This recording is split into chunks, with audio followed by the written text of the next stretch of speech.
Patients Engage is an online platform which engages patients and caregivers to improve management of chronic diseases. The key objective is for people to realize that their lived experiences matter, and they can make decisions that can improve their quality of life and motivate others, and as well as the feeling that they're not alone, right? When people are reading the stories, that's the number one comment we get, that people relate to the experiences of others more than anything else. So, as I said, today's focus is living productively with schizophrenia. We're doing this in partnership with SCARF as well as Atmanirbhar. Our panelists today are Ganesh Rajan, who is from Chennai. He's a management consultant and an author. He was diagnosed when he was 19, so it's almost 40 years. We have Sriram, who is 62, also from Chennai, is a manager at Atmanirbhar retail stores. He was diagnosed in his 40s. We have Dr. Mangala, a consultant psychiatrist from SCARF Chennai, and Sonia Sims, case manager and rehab therapist from SCARF. And I am Aparna. I'm the moderator for this session. Just a quick recap on both our partners here as well. SCARF India was founded in 1984, and it's a center of refuge in terms of rehab and research in disorders of the mind, founded by Dr. Sarda Menon, and they are a contributing lead partner for content and resources for our mental health, and specifically the SCARF community page. And Dr. Mangala herself has been very actively involved in this. Atmanirbhar stores are run by Asha Homes. So they were both founded by Ratna Chibar and Tanya Dutt in 2012. Ratna has been a caregiver to a sibling with mental illness, and she's also an entrepreneur running a manufacturing unit. And Tanya has been working with people with mental illness, plus she also is an entrepreneur. And so they work with Asha, a 40-bedded residential rehab home where Sriram stays as well. And they also run these retail stores to improve employment opportunities for their residents. So quick recap on schizophrenia. I think a lot of people have heard about it. It is a chronic, severe, multifaceted and complex disorder of the mind. It affects mainly, it starts to affect in the beginning of, in the post-productive period of life of people, largely between 15 and 35. And it has a range of symptoms. During the course of this conversation, you will hear some of these symptoms being talked of, and you can go to our website for more of this. Most people have heard of the positive symptoms in terms of delusions, hallucinations, and hallucinations are not just of the voices, which is the most commonly known, but it affects other organs as well. It could be smell, and touch and so on. And there are issues around lack of clarity of speech, or in terms of behavior patterns or catatonic behavior. It's not as common, but again, you'll hear about it today. And similarly, there are negative symptoms which don't get as much attention, but they do exist. And again, it's important to be aware of them. It's also important to understand that persons with schizophrenia can also feel depressed and anxious. So it's, just to kind of be aware. Again, a guidance to our attendees who are following us. The information discussed here is based on experience of the panelists and is not to be taken as medical advice. Even if medications are mentioned, please consult your doctor in terms of what's appropriate for you. This session will be recorded, so if you're logged into Zoom, you can post your questions on the chat, and if you're on Facebook, post your comments on the live feed. Again, if you want privacy on Zoom, you can rename yourself. If you'd like to share, you can always write to us at editor@patientsengage.com. And you can find us on our website, our Facebook page, Twitter, YouTube, and we also have an Android app, right? So let me not take too much time and get back to the, we would start with, we would do a series on mental illness, as well as we've started with schizophrenia this month because it is Schizophrenia Awareness Week, and which just finished yesterday. Let's start with our panelists. Let's start with you, Ganesh. If you can just walk us through your first symptoms that led to the diagnosis of schizophrenia. Started with olfactory hallucination. That is, smells emanating out of nowhere. It could be perfume, it could be garbage, a whole plethora of smells. And then I started hearing auditory hallucinations. People talking in asides, ventriloquist style, you know. You won't move the mouth, but I could still hear the voices and voices out of thin air. I was in a relationship with a girl then, so I began to be suspicious and doubtful of her. At about that time, I had an accident. After the accident, I began to doubt everybody. I felt that anything I say could be misconstrued and used against me. So I just clammed up for 2 days, 2 nights and 2 days. And that sort of sent a flag up to caregivers, and they said there's something wrong with this guy. And on the third day, when I broke my silence, I had a whole lot of bizarre events to relate, including a cat jumping on the windowsill in the middle of the night, and a reflection of somebody else in the mirror, and so on. It was diagnosed as schizophrenia at that point in time.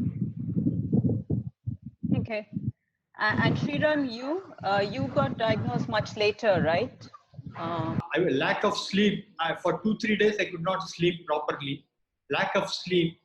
Then I was having loss of memory.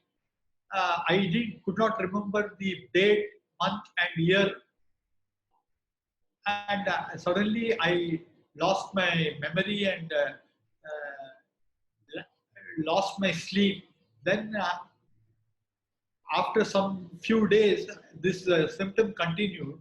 Then I was taken to a general physician. He recommended me to a psychiatrist, and a psychiatrist diagnosed me to be having a schizophrenia. I was also afraid of people around me. People, whether they will do harm to me or something like that. Suddenly I developed these things. Then I was feeling mentally agitated. Then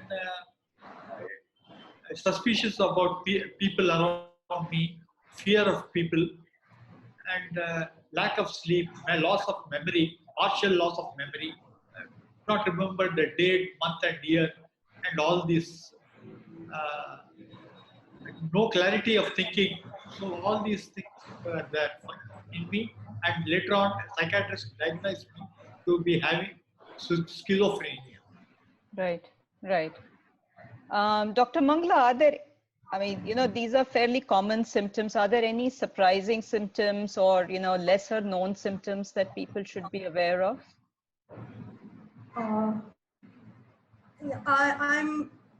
I don't think there are any specific symptoms that is very surprising when it happens in schizophrenia, because generally all those symptoms that they described, as we could notice in their narrative, it all started with very vague symptoms. You know, there are some fears, some sort of a difficulty in concentration, difficulty in understanding certain things, you know, a vague confusion, not very sure if what is happening around them is something that they're able to understand, some vague anxiety, depression, all these things can be there. But generally there is an associated biological component where there are sleep disturbances, changes in their appetite, changes in the way they feel about doing what they are used to do. So there's a lack of interest in doing all their routine activities. Right. Any change in their routine which lasts for more than 2 or 3 weeks can be suggestive of a serious underlying mental health problem, for which it is best to seek help early, or at least clarify if things are okay or not. Right, right. Okay. So in terms of, once you were diagnosed, how did it affect your life?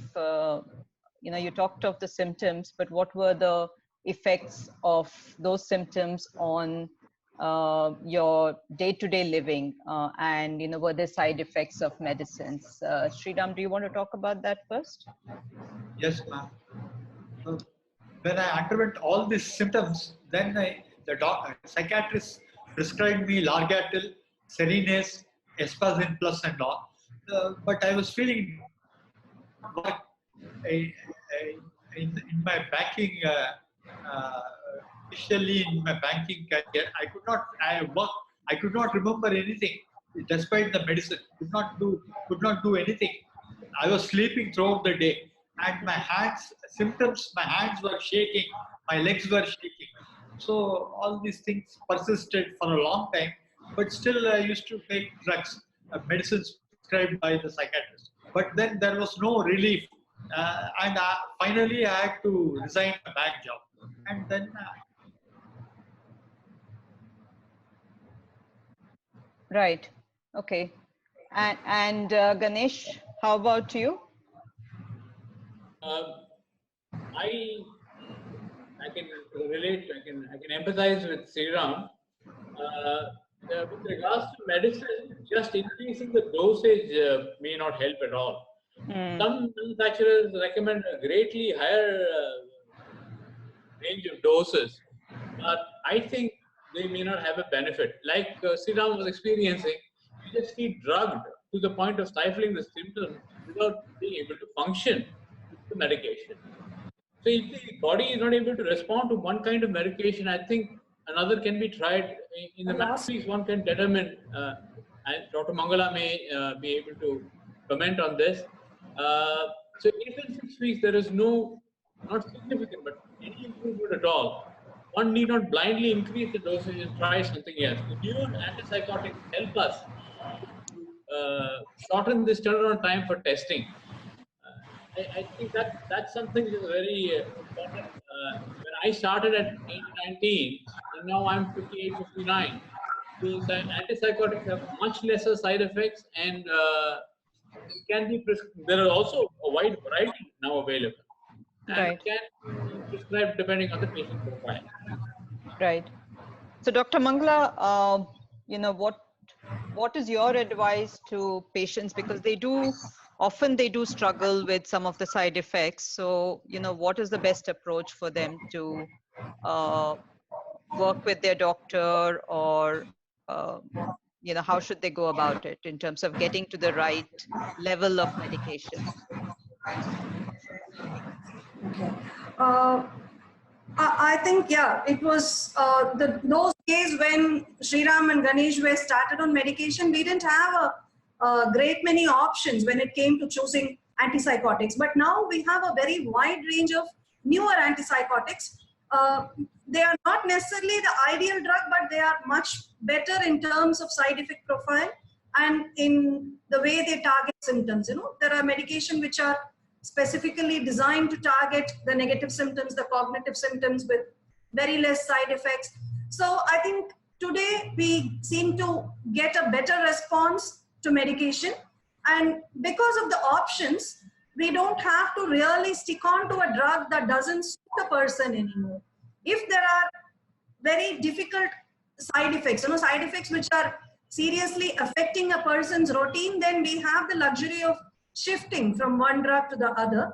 And I think it would be best if the doctor and the client, they have an open discussion about what drug would suit them and what they think would be comfortable for them, both financially and symptom management wise and side effect profile wise. So if that is an open discussion, I think it would be in the best interest of the person, and the recovery and the ability to stay on continuing medication would be much better. The compliance improves if the side effect profile is well managed. Right, right. Okay, thanks. Ganesh, you also because you were diagnosed when you were 19, did that affect your, academics at that point? And how did you deal with that? Absolutely. I mean, I lost three academic years. I mean, it was a professional degree. In fact, the stress of the relationship with that girl, which I had mentioned, and the studies put together, I I was totally stressed, and I actually believed that if I get to the examination venue, the answers would be plucked out from the air. I didn't have to study. I mean, I was that confident that yes, just from imagination itself. Right. Uh, I started taking medicine. One thing which I think I should mention here is that I realized that if a perception does not allow me to be productive and socially collaborative, it's a kind of a perception that should be ignored. And that was the approach I took to anything I felt in terms of hallucinations, in terms of delusions, things like that. I tried to apply this, and I did take my medicine regularly, steadfastly. And after 3 years, I went back, did my exams with some tutoring. I passed out creditably. And yeah, I got my job, I got married, I got children. I mean, I can say that yes, if the right thing is done at the right time, that it can make a world of difference to the patient. Right, right. Sonia, you work as a case manager and a rehab specialist. Could you share with us the role of employment in the well-being and self-esteem of persons with schizophrenia specifically? See, the role of employment in patients with any mental illness itself is it's employment is like one of the major concerns of individuals with mental illness, and employment also kind of gives a sense of personal identity. It helps the patients to become part of the society and the family in which they are in. They're able to contribute to their family. They gives them a sense of independence and also allows them to be productive. So, since schizophrenia affects at a very young age, where individuals are mostly into their education or at the level of where they are going to seek employment, since schizophrenia affects most individuals in that area of life, employment becomes one of our major concerns in rehabilitation. So yeah, when you start working on employment, allowing training for employment, uh, providing placements, you notice that clients, that is where clients are coming in for rehab. That's where they want to participate into rehab itself. So Right. so most of the clients even have a sense of satisfaction over the entire treatment only when they only when they are employed. I Right. had this one client who was only satisfied after he was employed and earning a minimal salary, that he was even important as a person itself. So Right. yeah, employment has a very big impact on one's well-being and self-esteem. Okay, thanks. Sriram, tell us how you moved to Chennai and then, kind of, because you left your bank job. Then what happened and how did you get back to working? Sriram, can you hear us?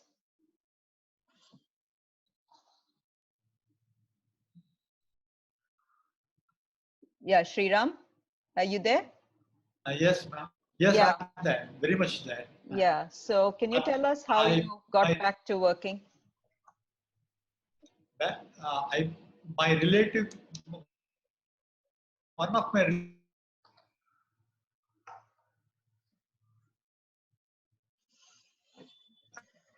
which provide you with employment and other things. They have got factories, shops, and other things. So they went through the write-up and then they wanted me to come down to Chennai, and they put me in Asha home in Tarambur, Chennai. There was a shop there. I was under medication still. I was anxious and not knowing what to do.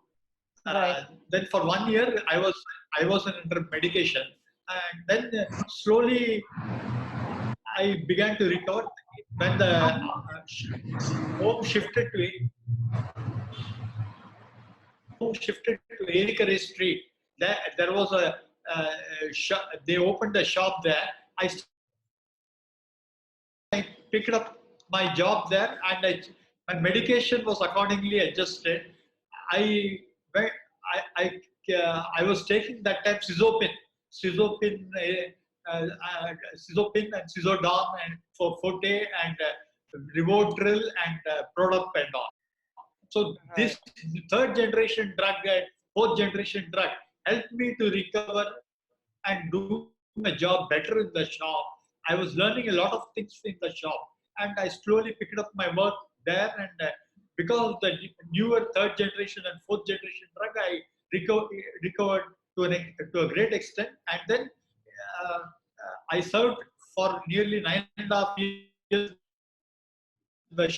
Then Asha got shifted to another place in Madambakam. There, Atmanirbhar, 2012, our esteemed Ratna Madam and Sonia Madam founded the Atmanirbhar establishment. And, in that shop, I worked as a manager of Atmanirbhar retail store, and I became I got more and more clarity, and more I got to know things outside world as well as shopkeeping, and I cultivated a passion for shopkeeping and all, and that made me do very well. And this medicine's third generation, fourth generation drug helped me a lot. This is open and Silodon Forte, Rivotril and Prodap and all helped me a lot. So I've come out of it. I feel that people can work in a retail shop or any store. Third generation, fourth generation drugs help you a lot. As Dr. Mangala said before. So I guess one of the issues that happens with people with mental illness would be that there'll be breaks in employment, or there will be absences, or there's the question of how much do you share with your employer. So obviously in the case of Sriram, his employers are the same people. How you this challenge and issue? The challenge starts from job matching itself. When you start, looking at the kind of qualifications of the client, what the capacity of the client, what kind of jobs is that person looking for. So you have to ensure that the challenges are as less as possible before you even place a client. And yes, there we have had most of our challenges where there have been a lot of breaks in employment for clients. It can be due to different reasons, because of symptoms rise or side effects, or our client is having stress at his workplace. It can be many reasons as to why a client has breaks in his employment.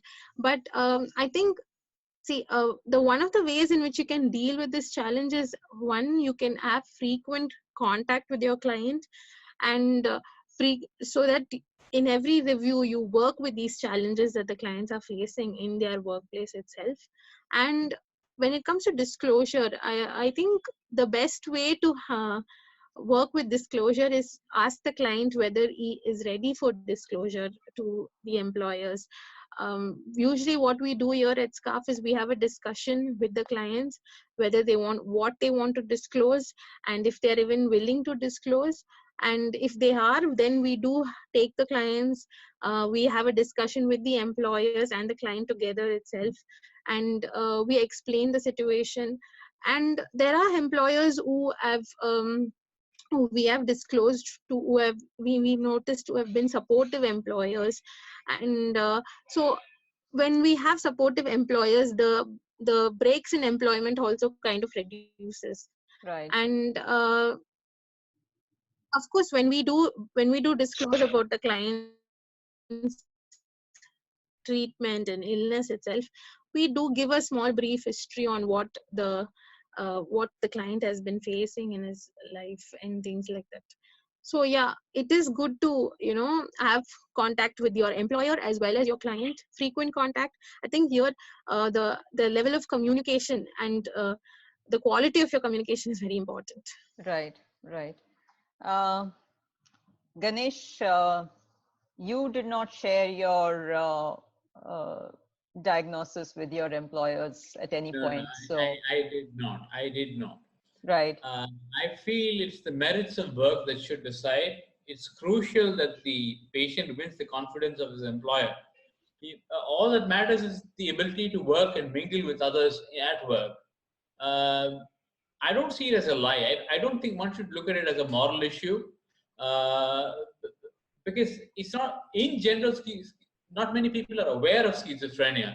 So it's kind of associated with mental deficiency and mental inability, and not viewed under the same lens as, let us say, diabetes or hypertension.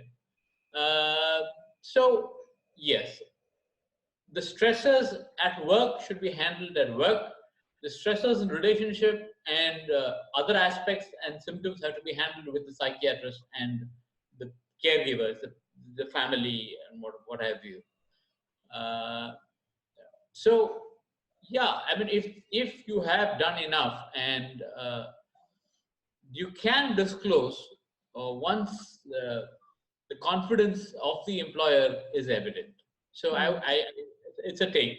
I mean, Right. But how do you handle the fact that, you are and you handled a fairly challenging assignment, not just in India, but, you were overseas as well for a long periods of time. You have deadlines, you have work pressures. Often they trigger relapses or they can aggravate symptoms. So how did you handle those scenarios? see, the thing about it is that medicine is, in my opinion, takes care of the positive symptoms to a large extent. And though not completely gone, they are there. I refer to this as something called fringe symptoms. It's my own coinage.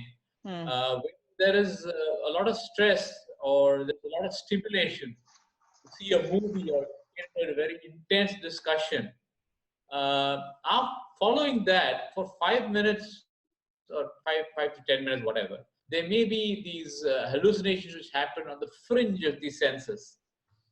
They generally die down in 5 or 10 minutes after happening. But the important thing is that they don't require any special medication. All you have to learn is to ignore it and go on. I mean, it's just something which is temporary. People who wake up from deep sleep and get up in the morning, some of them, I'm told, they still hear voices before they are fully wake. I have days when I go back home and the entire day. Can you hear me now? I'm very low. Yeah. Yeah, the entire day, whatever happened runs before me, and I see I could have done this better. I should have said this. Why did you say this? These kind of retrospection and introspection used to continue. But I must say, the second half of my career, by the time the positive symptoms were well in check, initially they were there, but by the time I got to the point where they were in check, and I only had to tackle with negative themselves. Right. Okay. Let me see if Sriram is back on. Sriram, are you back on? Sriram?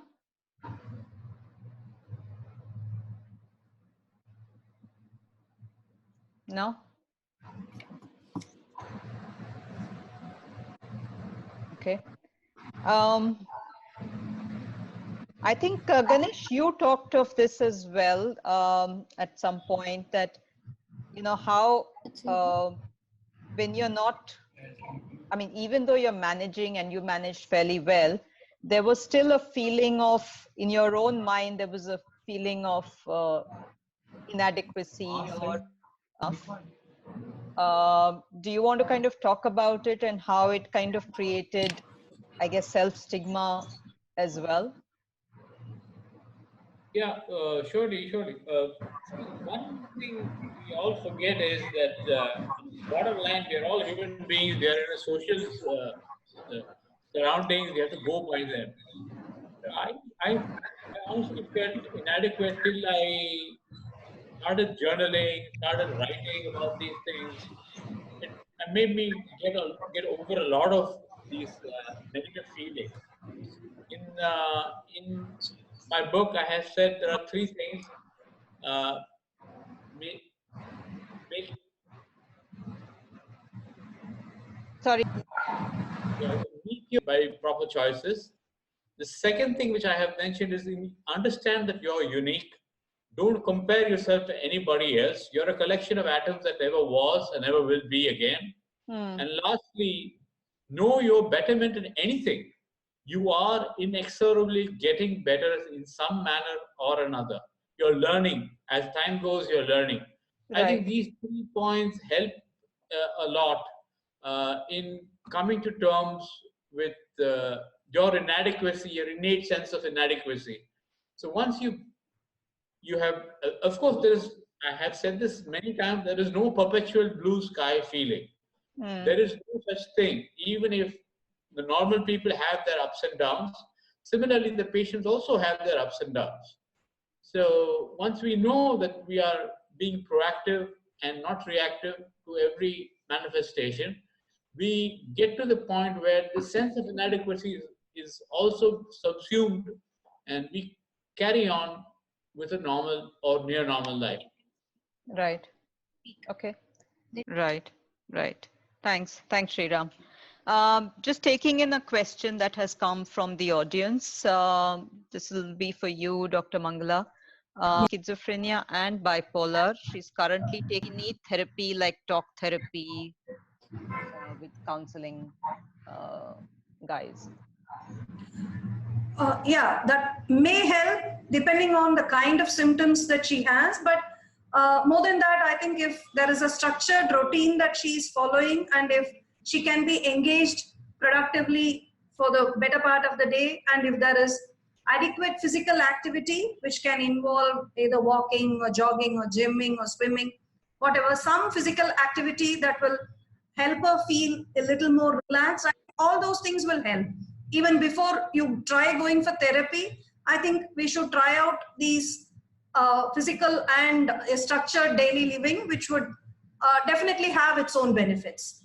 Right. Okay.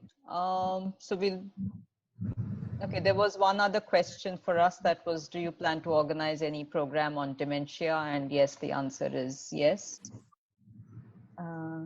Okay, one more question that's come in. Mental illness clients can go to government employment by disability card issues by government, and what type of mental illness clients can go to government jobs?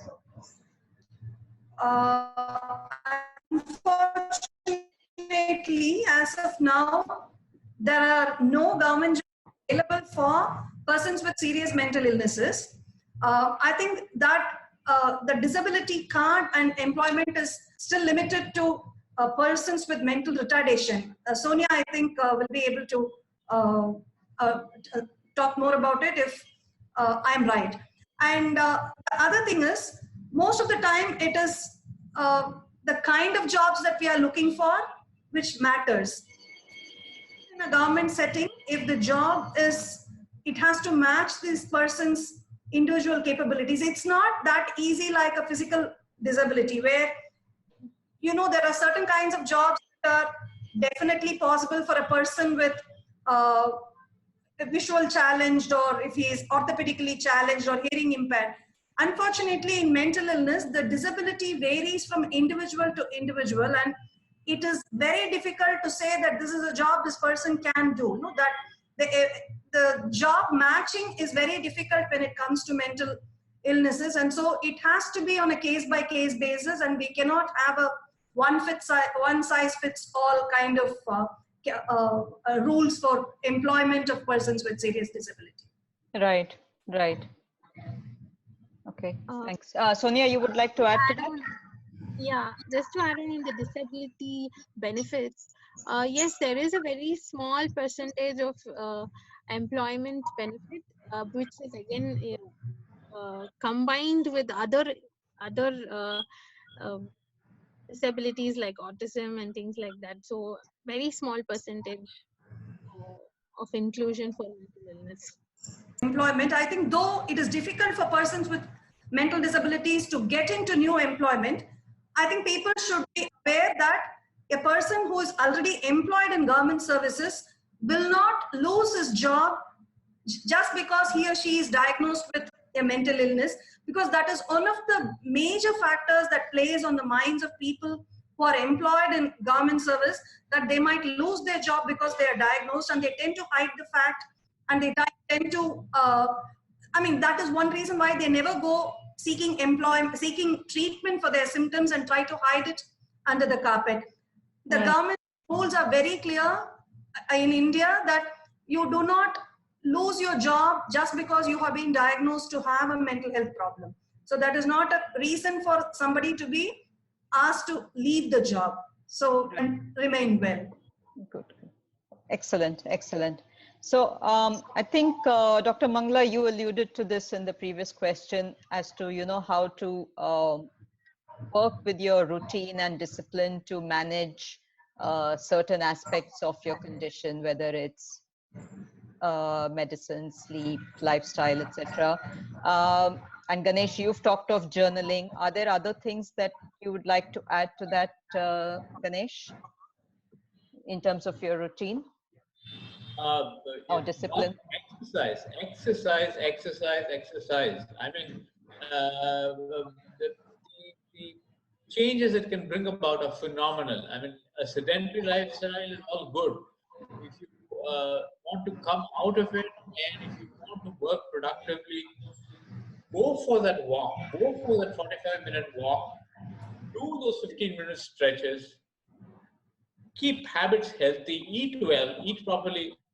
I myself was a smoker for the longest time. I quit 10, 12 years back, and things change. Just change. One to feel the positive energy surging through oneself. Yes, yeah, I still need 9 to 10 hours of sleep. Change in lifestyle is important to complete recovery in terms of negative symptoms, and I think it helps to imbibe or rather take the medicine and do what it will do best to kind of change your lifestyle. You allow it to work. You just it just happens. Right, right. I think one question that's come in for you, okay, yeah, okay, so this one is a good one. Can schizophrenia patient have baby and look after the baby? What are the genetic factors associated with it? Okay, so I'll first give it to you, Ganesh, and then Dr. Mangala.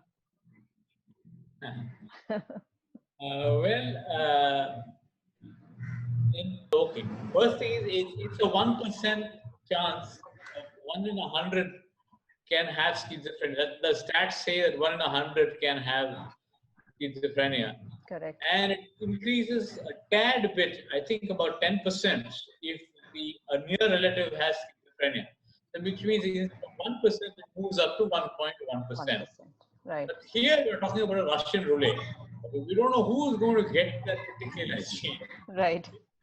So, yeah, I mean, what can you say? I mean, these are the odds. You can only lay the odds before them and say, yes, you can have a healthy baby, and these are the odds. And, right. And you have 2 healthy children, so. Yes, Yes. Right. And Dr. Mangala, do anything else that you'd like to add to this? Yes, I'm not sure from the question if we are talking about a male having a child or a female having a child. I think they are completely two different challenges that we face. For a male, yes, there is no major issue about having a child, but when it comes to a woman, when she is on medication, one of the biggest challenges will be striking a balance between the right kind of medication and going through pregnancy without a relapse. But if you want a straight yes or no question, anybody and everybody who wishes to have a baby has a right to do so, provided he or she is capable of taking care of that responsibility to a fair extent with some support from the family. But being on medication is a must if the person is symptomatic and is still in the period where he or she has a potential to develop a relapse, because pregnancy is a major stressor and it can lead to relapses in the immediate postpartum period. So a good support system and a compliant lady can go through a normal pregnancy. And in recent times, they have found that medications are quite safe and a lot of normal deliveries are happening with safe medication that are started during pregnancy and continued during lactation. Talking about the genetic effect, like Ganesh said, it is a Russian roulette. We don't know, because genetics is not the only factor which is going to be responsible for a person to develop a psychotic illness later in life. There are other factors, environmental, which are still malleable, which we can still manipulate and keep it under our control. So not every woman or man who has a psychotic illness and gives birth to a child has to constantly worry about the child developing an illness later. Right. It is like if there are 4 children, there is a possibility, I'm not even saying surely, possibility that one of the 4 children can develop a serious mental illness, but it is not a rule. Right, right. Yeah, and the person has clarified they were talking about a female patient having a child, so you've addressed that question as well. One question to you, Ganesh, was when you wrote your book, because you hadn't disclosed your diagnosis to your employers, etc. After you wrote the book, what was the reaction? Did you have feedback or reaction from your ex-colleagues? Did it affect your ongoing? Very positive. I must tell you, by which time I wasn't withdrawn. I was an introvert. I mingle, I communicate, I reach out. I don't think there is a harm in doing that, and there should be no shame as well. They came to the book launch. They were at the launch. I honestly feel again that it's the merits of the work which should say dictate whether you should reveal or not reveal. If you're doing very well and if you're doing adequately also, I don't think this should go down south. It does not degrade the level of work culture which you put in. And I don't wear my condition on my sleeve. I mean, I work just as hard as anybody else. Sriram, any final advice to other patients or managers of people with mental illness? Actually, you have to work. You have to work. Work and discipline. This dedication itself will bring about a change in you. Along with medication, you should able to adjust your working life. And if you are married, with your married life and other hobbies and all, everything will work out itself, I feel. Right. Right. Sonia, any advice from you? Yeah, I think it's important for clients to use every resource that they have, whether it's family support or whether they have a job and they have a good employer, or they have a case manager or a doctor who's willing to, basically every resource. I think when you start using your resources that you have, I think clients will improve faster and better. Right. And work can become one of the achievements itself. Right. Okay, thanks. I think we have no more questions and we are coming to the end. So I'll just do a quick wrap up. I think the key message that I got out of this was that, and I'm sure most people would have got out of it, that as well, is that employment does play a significant role in the self-esteem and satisfaction of people with schizophrenia. And I think most importantly, discipline is critical. So whether it is exercise, sleep, medications, reducing or eliminating addictive behavior like smoking or alcohol, etc., I think are all essentials. And as Dr. Mangala said, you should go out and socialize. You should be part of communities and do things that are that you enjoy, so that you can live productive and fulfilling lives. And I think it's important for employers to also know that it is possible, and it is something that they should consider, that there is talent out there that they may be missing out on if they exclude persons with mental illness from the workforce. Any last comments? And I think thank you to the panelists, Dr. Mangala, Sonia, Ganesh, and Sriram. Been very fascinating discussion, and I'm sure most people who have attended this and who will continue to will benefit from this. Yes, Dr. Mangala. Schizophrenia, I think, doesn't define the person. It is just an add-on that has come somewhere midway in their life. So that I don't think somebody should allow to be defined by the illness. If the person has something more than the illness in him, and the person should believe that.